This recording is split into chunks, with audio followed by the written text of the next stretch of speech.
बिस्मिल्लाहिर्रहमानिर्रहीम। अस्सलाम वालेकुम नाजरीन, कैसे हैं आप? उम्मीद करता हूं आप सब खैरियत से होंगे। मैं हूं इमरान चौधरी और आप देख रहे हैं हमारा चैनल होल वर्ल्ड इंफॉर्मेशन। नाजरीन, हमने अपनी पिछली वीडियो में आपको अर्तुगरुल गाजी और उनके बेटे उस्मान अव्वल के बारे में बताया था। अब हम आपको उनकी तारीख वाले सिक्के के बारे में बताते हैं। फ्रैंकल लिखती हैं कि उस्मान के दौर से मिलने वाला वाहिद सिक्का अगर असली है तो उससे साबित होता है कि अर्तुगरुल यकीनन तारीखी शख्सियत थे। इस सिक्के पर दर्ज है जारी करदा बराए उस्मान वल्द अर्तुगरुल दर्ज है। फ्रैंकल मजीद लिखती हैं कि उस्मान का अपने नाम पर सिक्का जारी करना साबित करता है कि वो इस वक्त सिर्फ एक कबायली सरदार नहीं थे, बल्कि अनातोलिया में अपने आप को सल्जूक मंगोल सल्तनत के साए से बाहर एक खुद मुख्तियार अमीर समझना शुरू हो चुके थे। तारीख में उस्मानियों का पहला जिक्र। फ्रैंकल लिखती हैं कि उस्मानियों का पहली बार जिक्र सन 1300 के करीब मिलता है। इस वक्त के एक बाज़तंतनी मोरख ने लिखा है कि सन 1301 में बाज़तंतनी फौज का सामना उस्मान नामी एक शख्स की फौज से हुआ। जंग बायोफ्यूस कहलाने वाली ये लड़ाई कुस्तुनतुनिया इस्तांबुल के करीब लड़ी गई थी और इसमें बाज़तंतनी फौज को बुरी तरह शिकस्त हुई, लेकिन उस्मानियों का बाज़तंतनी सल्तनत की बराबरी करने में भी अभी बहुत वक्त था। और जब ऐसा हुआ तो उसके साथ ही एक खानदान का अचानक गुमनामी से निकलकर इतना आगे आने के बारे में कई कहानियों ने भी जन्म लिया। सल्तनत उस्मानिया। मौरख कहते हैं कि उस्मानी इस लिहाज से खुशकिस्मत थे कि इनका इलाका कुस्तुनतुनिया के करीब था, जिससे कभी भी कामयाबी की सूरत में बड़ा इनाम यकीनी था। उस्मान का ख्वाब। मौरख लेस्ली पी पेरिस ने अपनी किताब में the imperial harem women and sovereignty in the Ottoman empire में लिखा है कि सल्तनत उस्मानिया के आगाज के बारे में सबसे ज्यादा सुनी जाने वाली रवायत के मुताबिक उस्मान ने अपनी इब्तदाई कामयाबियों के बाद एक ख्वाब देखा था। इस ख्वाब में उन्होंने देखा कि एक दरवेश शेख अदब्याली के सीने से चांद नमूदार होता है और उसके अपने सीने में दाखिल हो जाता है। उसके साथ ही इस पेट से एक बहुत बड़ा दरख्त निकलता है जिसका साया पूरी दुनिया पर छा जाता है। इस दरख्त की शाखों के नीचे चश्मे बहते हैं जिनसे लोग पानी पीते हैं और खेत सैराब होते हैं। उस्मान ने जब शेख अदब्याली से ताबीर पूछी तो उन्होंने कहा कि खुदा ने उस्मान और उसकी औलाद को दुनिया की हुक्मरानी के लिए चुन लिया है, और उन्होंने कहा है कि उनके सीने से निकलकर उस्मान के सीने में दाखिल होने वाला जान उनकी बेटी है और जो इस ख्वाब के बाद उस्मान की अहलिया बनेगी।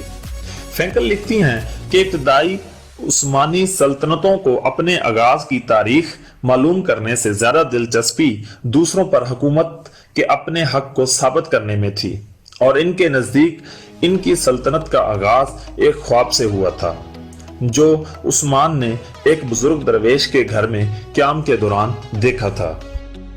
वो मजीद लिखती हैं कि इस ख्वाब की कहानी के हक में दस्तावेजी सबूत भी तारीख में मिलता है, और वो ये है कि सल्तनत उस्मानिया के इब्तदाई दौर की जमीनों के कागजात से अंदाजा होता है कि उस्मान के दौर में अदब्याली नामी बुजुर्ग मौजूद थे, और इस बात की भी कुछ शहादत है कि इनकी बेटी उस्मान की 2 बीवियों में से एक थी। अर्तुगरुल का अनातोलिया। अर्तुगरुल का अनातोलिया 13वीं सदी का अनातोलिया था। कैरोलिन फ्रैंकल लिखती हैं कि जिस अनातोलिया में ये तुर्क कबाइल पहुंचे थे वहां बहुत अरसे से कई नस्लों और मज़ाहिब के लोग आबाद थे, जिनमें यहूदी, आर्मेनियाई, कुर्द, यूनानी और अरब शामिल थे। इस इलाके के मगरब में माजी के मुकाबले में बहुत कमजोर बाज़तंतनी सल्तनत थी, जिसका अख्तियार अच्छे दिनों में अनातोलिया से होता हुआ शाम तक पहुंचा, और मशरक में सल्जूक और अपने आप को रोमी सल्जूक कहते थे।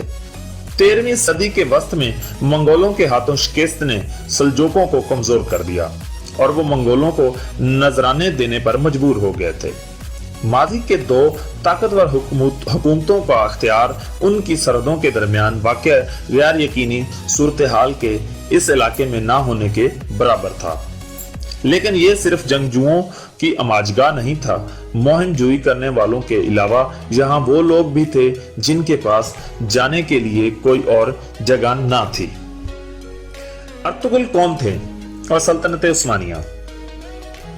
फ्रैंकल फ्रंटर के इस इलाके की जहां सल्तनत उस्मानिया की बुनियाद रखी गई तस्वीर खींचती हुए बताती हैं कि इस इलाके में खाना बदोशों, नीम खाना बदोशों, लुटेरों, फौजी महमात के शौकीनों, मुख्तलिफ पस मंजर वाले गुलामों, दरवेशों, राहबों और बिखरी हुई आबादी के दौरे करते पादरियों, पनाह की तलाश में निकले हुए बेघर किसानों, शहर वालों, सुकून और मुकद्दस मकामात के मुतलाशी बेचैन रूहों, सरपरस्ती के मुतलाशी मुसलमान उस्ताजा और खतरात से ना डरने वाले ताजरों की गुजरगाहों के जाल पिछे हुए थे। फ्रैंकल लिखती हैं कि इस बदइंतजामी वाले इलाके की खास बात मुसलमान दरवेशों की मौजूदगी थी। मसीह राहबों की तरह वो भी हर वक्त सफर में रहते या फिर अपने पैरोकारों के दरमियान क़याम करते और इनकी जिंदगी रवायत का हिस्सा बन गई। दरवेशों की खोलियां इलाके में इस्लाम की इस तस्वीर की निशानी थी जो अनातोलिया में सल्जोकों की सल्तनत की सुन्नी इस्लाम के साथ आम था। स्टीवर्ट फोर्ड जेशा अपनी किताब में लिखते हैं कि तुर्क खाना बदोशों जब अनातोलिया आए तो सूफी बुजुर्ग भी इनके साथ ही आ गए, जिस पर ताकतवर सल्जूक हुक्मरानों को कोई इतराज नहीं था, क्योंकि वो इन सूफियों की लोगों में मकबूलियत की वजह से अपने इलाके से निकल जाने पर खुश थे। जेशा मजीद लिखते हैं कि इस अमल में कुछ मसीह हलाक और अपना इलाका छोड़कर जाने पर मजबूर हुए, लेकिन ज्यादातर अपनी जगह पर रहे। कुछ ने इस्लाम भी कबूल किया। कुछ तुर्क सूफी सिलसिले मसीह मजहबी मकामात में भी दाखिल हुए, जहां मसीह और मुसलमान साथ साथ एक ही जगह पर इबादत करते नजर आते थे।